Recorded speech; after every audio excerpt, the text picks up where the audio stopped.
What if I told you that you're dying, but not in the way you think? Not in some dramatic final moments of life kind of way. No, something far more subtle, more silent. You're dying every time you hit snooze on your potential. Every time you betray yourself for comfort. Every time you silence that voice inside that says, this isn't it. You're meant for more. People think wasting your life happens all at once, some big collapse, some dramatic downfall. But it doesn't. It happens slowly, quietly, one decision at a time. You don't feel it until it's too late, until one day you wake up surrounded by things you never wanted, living a life you never chose, wondering where all the time went, wondering how you got so far from yourself. The truth is, most people won't ruin their lives by doing the wrong thing. They'll ruin it by doing nothing. You weren't born to drift. You weren't born to sleepwalk through your days, trapped in loops of distraction and comfort. You weren't born to settle for survival while your soul is screaming for purpose. You were meant to live fully, fiercely, unapologetically. But you have to choose that, because life isn't going to wait for you to figure it out. It keeps moving, with or without you. So the question is, are you living your life, or are you just watching it go by? This isn't just another motivational talk. This is your interruption. This is your line in the sand, because wasting your life is the most expensive mistake you will ever make. And it starts the moment you believe you've got time to waste. Ready to begin? You think you have time? You think tomorrow is promised. You think there's space to procrastinate, to delay, to wait until you feel ready. But that's the lie we all buy into until we don't have the option to believe it anymore. Time has a way of humbling us. It disappears quietly, invisibly, but its absence is thunderous. You don't realize you're running out of it until it's already gone. Most people don't waste their lives because they're lazy. They waste them because they assume they've got more time to waste. Next week I'll start. Next month I'll quit. Next year I'll chase that dream. But next week becomes next year.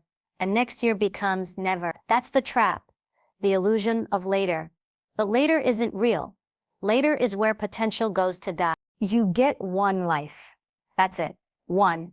And it's happening right now, not tomorrow, not someday, now. And every single day you spend waiting to become who you want to be, to do what you were meant to do, is a day you never get back. You don't get to rewind. There are no do-overs. Time doesn't ask for your permission. It just moves with or without you. Think about how often we spend hours on meaningless things, mindless scrolling, numbing out, distracting ourselves from the discomfort of growth. We trade our time for cheap dopamine hits, for temporary comfort, for validation that never lasts. But we never stop to ask, what is the cost of this time I'm giving away? Because make no mistake, there's a cost. You're paying for it with your life. Every second you spend not moving, not building, not becoming, you're writing your story in invisible ink. You'll look back and wonder why your life feels empty, why you're unfulfilled, why you're still stuck in the same patterns, the same relationships, the same self. It's not because life is unfair. It's because you gave your most valuable resource, your time, to things that didn't matter. And you did it thinking you'd get another chance, thinking you had more time. But what if you don't? What if this is your only shot to become the person you were meant to be? People always say, live every day like it's your last, but they don't mean it. They treat it like a quote on a coffee mug. But what if you actually did? What if you lived with the urgency of someone who knew they were on borrowed time? Would you still be staying quiet in rooms where you know you should speak up? Would you still be tolerating that job, that relationship, that version of you that keeps you small? Would you still be waiting for some invisible sign to finally start? Or would you get up now? Would you cut the excuses, the delays, the mental stories that keep you paralyzed? Because once you stop pretending you have time, you stop tolerating the things that are wasting it. Here's what most people don't understand. You don't rise to the level of your goals. You fall to the level of your standards. And if your standard is, I'll do it later, that becomes your lifestyle.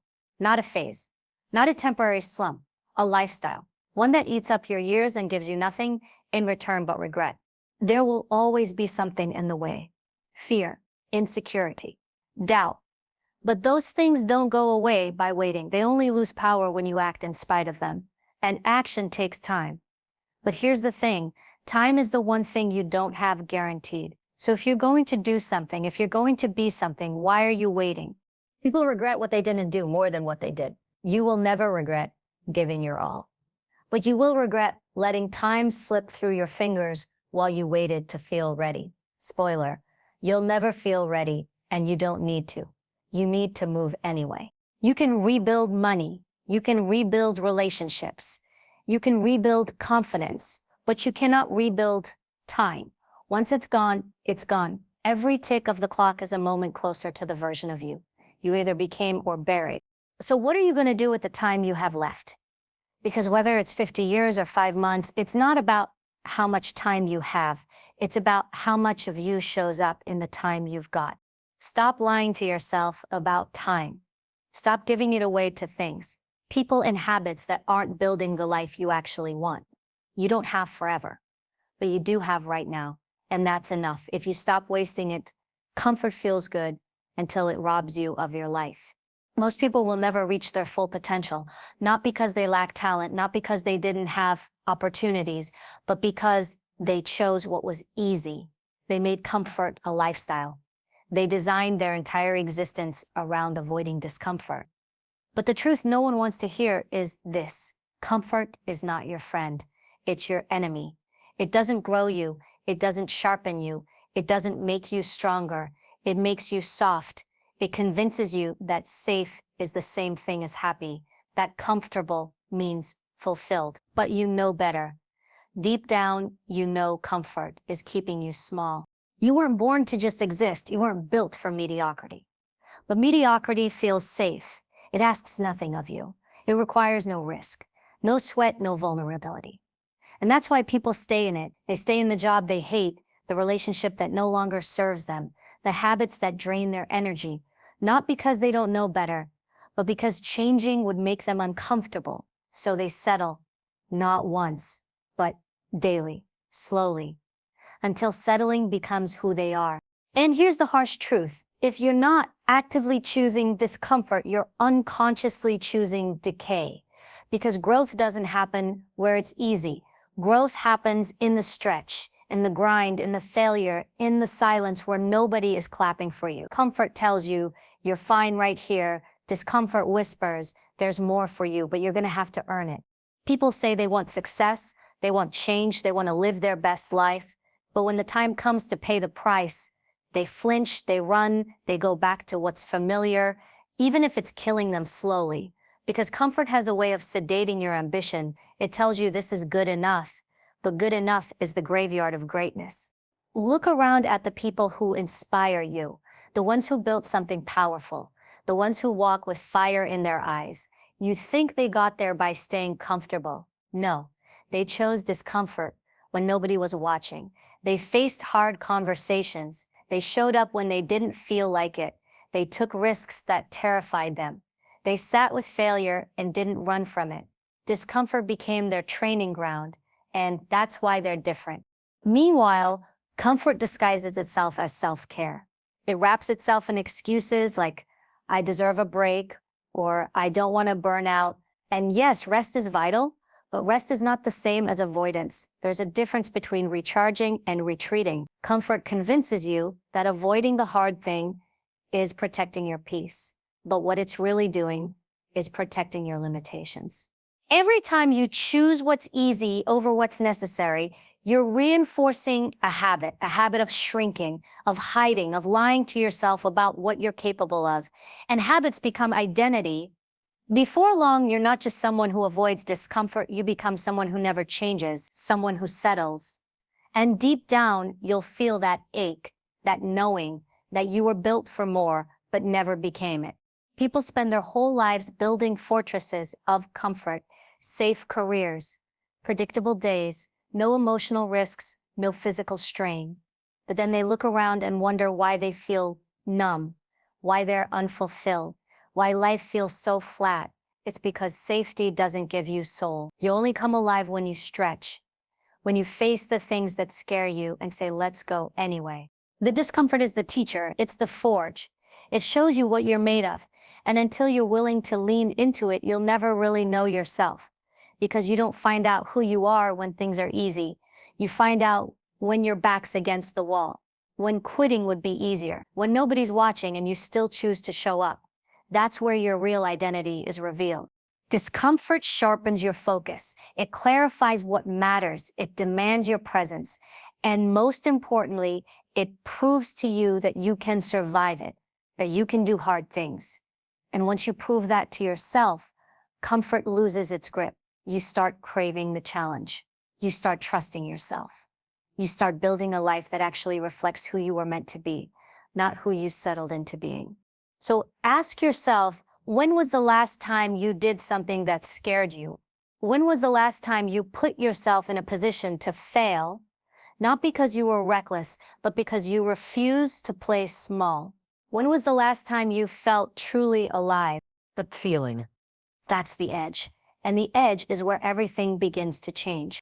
You don't have to become someone different overnight, but you do have to start choosing discomfort on purpose, not recklessly, not in chaos, but deliberately. Get up earlier, say no to the distraction, have the hard conversation, push your body, speak your truth, build discipline, chase the thing that scares you.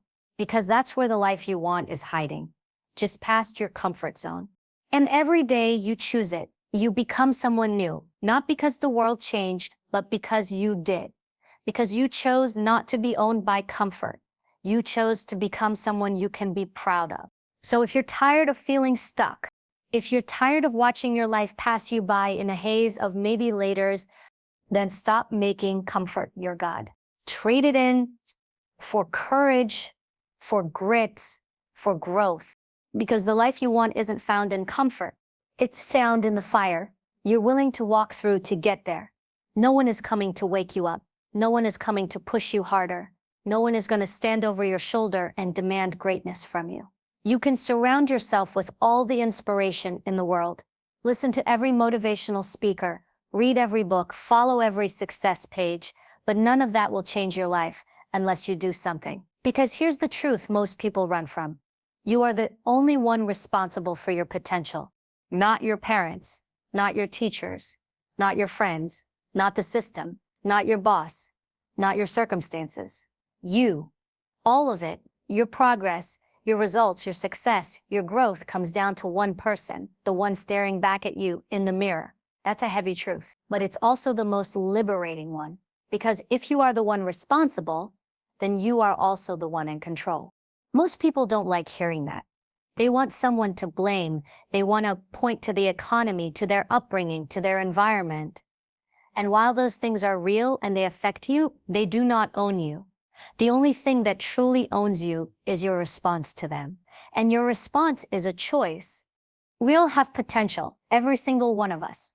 But potential is worthless if you never demand anything from it. It's just a possibility, an unused promise. Potential doesn't impress anyone. Execution does. Discipline does. Showing up when it's hard does. Nobody gets remembered for what they could have done. They're remembered for what they did, what they bled for, sacrificed for, refused to quit on. You can have all the talent in the world, but if you don't take ownership of it, it'll rot. It'll sit inside you, unshaped, unused. It'll turn to regret, and regret weighs more than failure ever could. Because regret means you never even tried. You never activated the thing inside you that could have changed your life. There's nothing sadder than wasted potential. Seeing someone with brilliance in them, who talks more than they act, who dreams more than they do, who waits for someone to give them permission.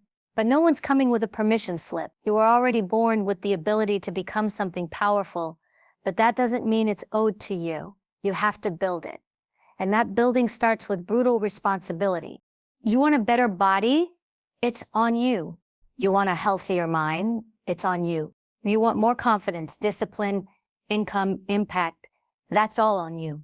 No one's going to drag you to your full potential. You have to go get it. Yes, you'll be tired. Yes, it'll be inconvenient. Yes, there will be setbacks, but the world doesn't care about your excuses.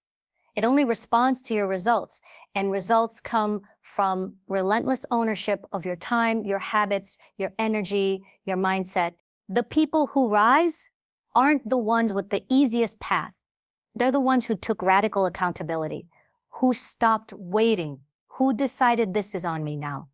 Every excuse they had, they used it as fuel. Every failure, they used it as feedback. Every time they wanted to quit, they asked, what would the strongest version of me do right now? And then they did that. Not once, but consistently. Because here's another hard truth. Your potential doesn't care how you feel. It doesn't wait for you to be motivated. It doesn't wait until you're in the mood. It waits for action. And most people never reach it because they think they need to feel like doing it. But growth doesn't come from what feels good. It comes from what's required. And what's required is this showing up for yourself over and over, long after the mood is gone. That's how you build the life you say you want. That's how you meet your potential, not as a wish, but as a reality. You are the architect of your life. You are the builder. And the blueprint, that's inside you. Your values, your ambition, your gifts, they're all in there, but none of them matter if you don't take ownership. Stop outsourcing your greatness. Stop blaming your past. Stop waiting for the right timing. Now is your time. You are your answer. Your potential is not a guarantee. It's a responsibility, one that demands action, one that asks for sacrifice, one that says you don't get to opt out. You don't get to coast. You don't get to point fingers. If you know there's more inside you, then act like it. Get serious about it. Make it your mission to prove to yourself what you're capable of. The real flex, it's not talent, it's not connections, it's not luck. It's ownership. The ability to look yourself in the eye and say, if I don't become who I was meant to be, that's on me. But it's not going to happen because I will rise. I will work. I will become. No matter how long it takes. But that's power. That's potential activated. And that's who you were born to be. Life doesn't whisper to the distracted. It doesn't shout over the noise. It speaks in patterns, in nudges, in painful truths, and unexpected grace. But the question isn't whether life is speaking to you. The real question is, are you listening? Most people are not. Most people are too busy, too numb, too tuned out or tuned in to the wrong things. They chase the next distraction, the next dopamine hit, the next reason to avoid silence. They drown in noise, social media, mindless entertainment, toxic people, and their own unspoken fears. But in doing that, they also drown out the only thing that can guide them, the voice of their own life. And life always, it speaks through discomfort. When something feels off in your soul, when you're drained for no reason, bored despite having everything, bitter even though nothing bad is happening, that's life calling your attention. That's your inner compass, telling you you're off course. But most people don't listen. They numb, they scroll, they distract, they self-medicate with food, with screens, with excuses. It speaks through repeated patterns. If you keep facing the same kind of pain, the same kind of person, the same kind of problem, that's not coincidence. That's life holding up a mirror, trying to get you to notice something you've refused to address. It's not punishing you. It's trying to teach you. But the lesson only lands when you stop playing the victim long enough to ask, what is this trying to show me? Life speaks through stillness. When you sit with yourself, no noise, no performance, no masks, you'll hear the truth. You'll feel the places that need healing. You'll notice what you've been avoiding, but stillness is hard. It forces you to face yourself. And that's why most people avoid it. They'd rather live fast than live honest. They'd rather be numb than awake, because being awake means taking responsibility. And responsibility is heavy, but it's also the key to your freedom. Life speaks through pain. Pain is one of the most honest voices you'll ever hear. It doesn't lie. It doesn't sugarcoat. It doesn't care about your image or ego. Pain reveals where you're wounded, where you've been tolerating too little, where you've been betraying yourself for the comfort of others. It asks, are you paying attention yet? Not because it wants to break you, but because it wants you to grow. But here's the danger. If you ignore pain long enough, it becomes suffering. If you silence your life's voice long enough, it becomes chaos. And chaos will eventually force you to listen through burnout, through loss, through breakdowns you didn't see coming, but absolutely needed, because life loves you too much to let you drift forever. It will intervene, and the longer you ignore it, the louder the message gets. Life speaks through people too, through mentors, through those rare souls who see you clearly and call you higher, through heartbreaks that crack you open, through conversations that light a fire inside you. But only if you're humble enough to receive it. Only if you stop thinking you already know everything. Only if you stop filtering everything through your wounds. You can't receive truth if you're only ever looking to be validated. Sometimes the most loving thing life can do is confront you, but you've got to be listening. Listening isn't passive, it's intentional. It's putting your phone down and tuning in. It's asking yourself hard questions and being brutally honest about the answers. It's looking at your patterns, your habits, your relationships, and asking, is this helping me evolve or keeping me stuck? It's recognizing that every choice you make is a vote for the person you are becoming. And every moment is either feedback or fuel. Listening to your life means honoring your intuition, not just your logic. There are things your heart knows before your head can explain them. And if something keeps pulling at you, nagging at you, showing up in your dreams or your fears, that's not random. That's your life speaking. That's your deeper self saying you're meant for more. But you won't get there if you keep pretending you're fine. Too many people walk around half alive, living someone else's dream, following someone else's script, silencing their soul in the name of being practical or realistic. But you can't be truly alive if you're not listening to what your life is trying to tell you. You can't find peace by ignoring your purpose. You can't find joy by faking your truth. You have to listen, even when it's scary, especially when it's scary.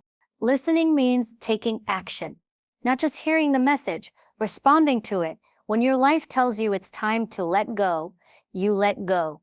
When it tells you to rise, you rise. When it tells you to rest, you rest. When it tells you to go all in, you stop holding back. You stop waiting for permission, for clarity, for guarantees. You move. Because trust is built in motion, and clarity comes from commitment. Your life is always speaking through your passions, through your frustration, through your dreams and your discomfort. But you've got to want the truth more than you want your comfort. You've got to slow down long enough to hear the signal beneath the noise. You've got to trust that your life is not random, that it's leading you, if you're willing to be led. So ask yourself, what is my life trying to tell me right now? And more importantly, am I willing to listen? Because if you are, that's where the transformation begins. Death is coming, and that's not a threat. It's not morbid. It's not something to fear. It's a wake-up call, the most honest one you'll ever get, because death doesn't lie. Doesn't care how busy you are, how many followers you have, how much money you made, or what you plan to do someday.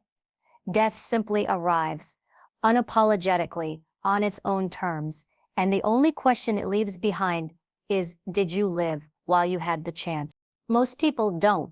They exist. They float. They coast through their days in a fog of routine, comfort, distraction, and fear.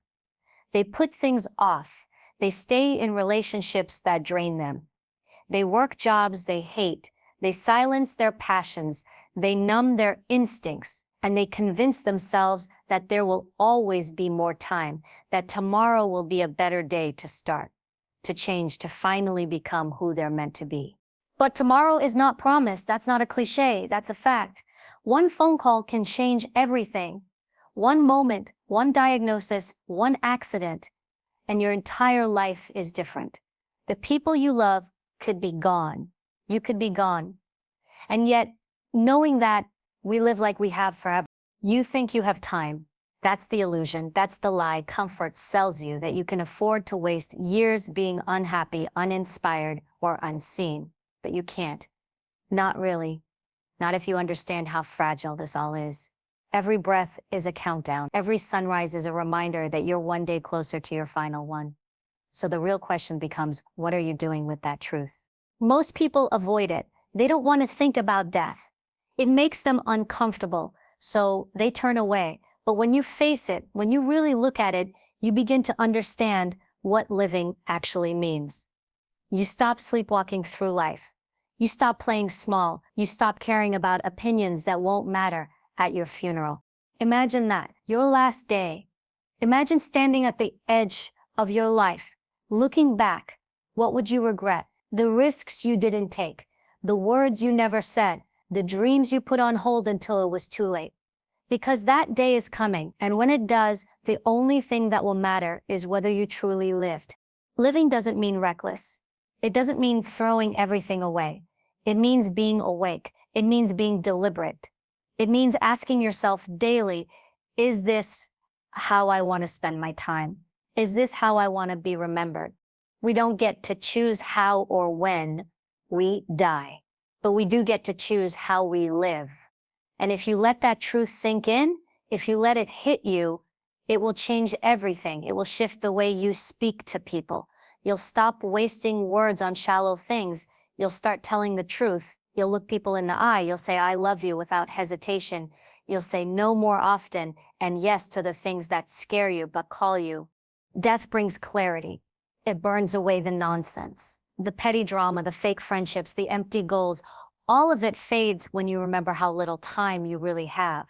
And in that space, you find what actually matters, the people who matter, the work that matters, the peace that matters. You'll stop chasing quantity of things, of accomplishments, of applause, and start chasing depth, real moments, raw experiences, fierce integrity. You'll live in alignment because you'll know you don't have time to live out of it. So many people wait for permission to start living.